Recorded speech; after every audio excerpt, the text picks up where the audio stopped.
तो दोस्तों इस समय की वीडियो में मैं आपको बताने जा रहा हूँ G20 से संबंधित वो सारी खबरें जो एक्चुअली आपको जानना चाहिए।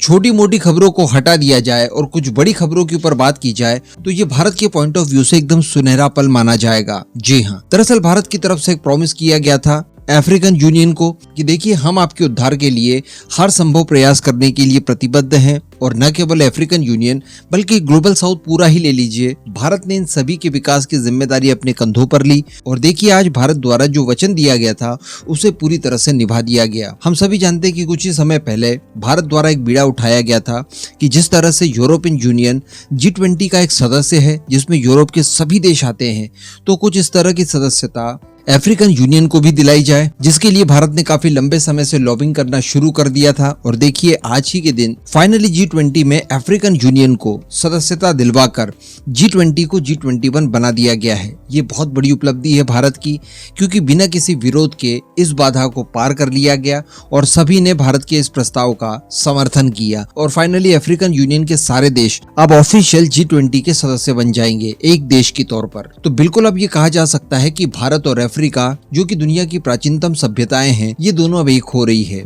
इसके अतिरिक्त दोस्तों सबसे महत्वपूर्ण इवेंट देखने के लिए मिली जो बाइडेन और प्राइम मिनिस्टर मोदी की मीटिंग को लेकर। जी हाँ, ये बहुत ही ज्यादा इंपॉर्टेंट थी और G20 के सबसे ज्यादा महत्वपूर्ण इवेंट्स में से एक इसे कहा जा सकता है। यहाँ पर वैसे तो कई सारे मुद्दों को लेकर बातचीत की गई, लेकिन सर्वप्रथम जो बाइडेन की तरफ से आदित्य L1 और चंद्रयान 3 को लेकर भारत को बधाई दी गई। इसके अतिरिक्त डिफेंस के क्षेत्र में दोनों देशों के बीच में साझेदारियां और बढ़ेगी, इसको लेकर चर्चाएं की गई। MQ-9 ड्रोन्स की खरीद हो या फिर GE के F414 इंजन की बात की जाए जो कि तेजस मार्क 2 में जाने वाला है, इन सभी को लेकर चर्चाएं की गई और जो डील्स लंबित थी उन्हें फाइनल प्रारूप दे दिया गया है। इसके अतिरिक्त दोस्तों मैं आपको बता दूं कि जल्द ही जो बाइडेन एक बार फिर से भारत आएंगे, क्योंकि 2024 में क्वाड समिट की मेजबानी भारत करने जा रहा है और संभवतः ये जनवरी मंथ में ही हो सकता है। इस वजह से जो हमारा गणतंत्र दिवस होगा 26 जनवरी के दिन, तो इस बार एक नहीं बल्कि 3 देशों के राष्ट्रीय अध्यक्ष भारत में शामिल होंगे, जो कि एक्चुअली क्वाड के सदस्य होंगे, जिसमें ऑस्ट्रेलिया, अमेरिका और जापान के राष्ट्रीय अध्यक्ष शामिल होंगे। इसके अतिरिक्त इंडो पैसिफिक को लेकर अपनी प्रतिबद्धता पर आज भी कायम है अमेरिका। इन सब चीजों को लेकर दोनों देशों के बीच में बातचीत हुई। इसके अतिरिक्त दोस्तों 2024 के अंत तक अमेरिका द्वारा भारत के एक एस्ट्रोनॉट को इंटरनेशनल स्पेस स्टेशन तक ले जाया जाएगा। इसके साथ साथ आउटर स्पेस को एक्सप्लोर करने के लिए दोनों देशों के बीच में सहमति बनी है। आने वाले समय में भारत को परमाणु सहयोग करेगा अमेरिका। और इसके अतिरिक्त जो सबसे महत्वपूर्ण बात निकल कर आती है वो है UNSC में भारत की परमानेंट सदस्यता और साथ ही वीटो पावर दिया जाना। दरअसल मैं आपको बता दूं कि न्यूज एजेंसी PTI ने UNSC के सेक्रेटरी गुतारेस से कुछ बातचीत की, जिसमें भारत की UNSC की परमानेंट सदस्यता और वीटो पावर के बारे में इनसे पूछा गया। तो इन्होंने ये तो कहा कि देखिए UNSC में मेरे कार्यकाल के दौरान कई सारे बदलाव किए गए हैं, कई सारे रिफॉर्म्स लाए गए हैं, लेकिन जब तक बात आ जाती है भारत की परमानेंट सदस्यता की, वीटो पावर की, तो इसको लेकर UNSC के जो 5 परमानेंट सदस्य हैं उनकी तरफ से पहल की जानी चाहिए। अगर ऐसा होता है तो इसका हम लोग स्वागत करते हैं। अब इसी आधार पर जो बाइडेन की तरफ से भी यह आश्वासन दिया गया है कि UNSC के रिफॉर्म्स के लिए अमेरिका पूरी तरह से प्रतिबद्ध है और जब भी ये होता है तो भारत की सदस्यता यहाँ पर सुनिश्चित की जाएगी। इसका वेलकम अमेरिका करेगा। इसके अतिरिक्त दोस्तों जो सबसे बड़ी बात निकलकर सामने आई है वो देखने के लिए मिल रही है हमारे UPI सिस्टम और डिजिटल करेंसी को लेकर। जी हाँ, यहाँ पर भारत की तरफ से एक मास्टर मूव चला गया है। देखिए ये जो G20 का समिट हो रहा है, इसमें दुनिया भर के 1000 प्रतिनिधि शामिल हुए हैं, जो कि दुनिया के अलग अलग कोनों से आए हुए प्रतिनिधि हैं।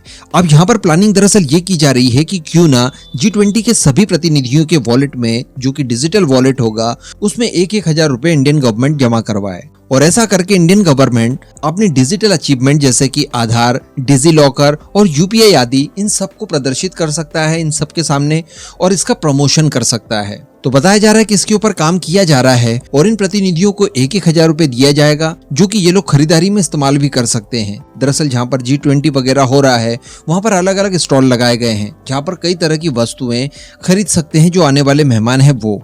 तो इसी 1,000 की धनराशि से ये अपने लिए जो भी खरीदना चाहें ये वहां से खरीद सकते हैं, जो कि डिजिटल होगा और UPI के माध्यम से ये लेन देन की जा सकेगी। वैसे ही हम जान रहे हैं कि भारत के UPI की जो पॉपुलैरिटी है वो दुनिया में बहुत ही ज्यादा बड़ी है। दुनिया में सबसे ज्यादा इस्तेमाल किए जाने वाला डिजिटल पेमेंट सिस्टम हमारा यूपीआई बन चुका है। बिलियंस ऑफ रुपीस की इसमें ट्रांजैक्शंस हो रही है। दुनिया के कई महत्वपूर्ण बड़े बड़े देश इसे अडॉप्ट कर रहे हैं, जिसमें सिंगापुर का नाम ले सकते हैं, फ्रांस का ले सकते हैं, यूएई का नाम ले सकते हैं, और भी कई सारे दुनिया के देश हैं जो कि इसको अपनाना चाहते हैं। ऐसी परिस्थिति में 1,000 रुपए देकर इस तरह का प्रमोशन करवाना मेरे हिसाब से मास्टर प्लान था, और इसी के ऊपर इस समय काम किया जा रहा है। तो ये कुछ वो महत्वपूर्ण इवेंट्स थे जो मुझे आपको बताने थे। इस पूरे मुद्दे पर अब आपका जो भी मानना हो नीचे कमेंट करके जरूर बताइएगा।